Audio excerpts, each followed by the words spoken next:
Platonik eşq təsviri Platonun özünə aid olmasa da, onun dövlət əsərində təsvir etdiyi ideal nizam və ruhu maddi istəklərdən ayıran fəlsəfi yanaşma əsrlər sonra insanların sevgi anlayışına tətbiq olunub.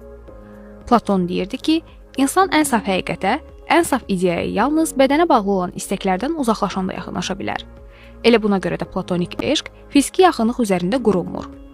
Bu sevgi insanı sakitləşdirən, fikri zənginləşdirən, ruhunu əyşə qaldıran bir münasibət formasıdır. Burada qarşılıq gözləmək, birgə olmaq istəyi yoxdur. Sevgini dəyərli edən, elə onun təmizliklə yaşanmasıdır. Bu mövzuda maraqlı yanaşmalardan birini İbn Sina irəli sürürdü. O, aşiq insanları müayinə edəndə sevdiyi adamın adı çəkiləndə nəbzin necə dəyişdiyini izləyir, bunun bədəndən çox ruhun reaksiyası olduğunu vurğulayırdı. Onun fikrincə sevgi, gizlətdikcə xəstəlik kimi ağırlaşır, tanındıqca isə yüngülləşir və insanın daxili nizamına uyğunlaşırdı. Bu mənada platonik eşq romantikanın yoxluğu deyil, sadəcə eşqin daha yetkin, daha təmiz və daha səssiz formasıdır.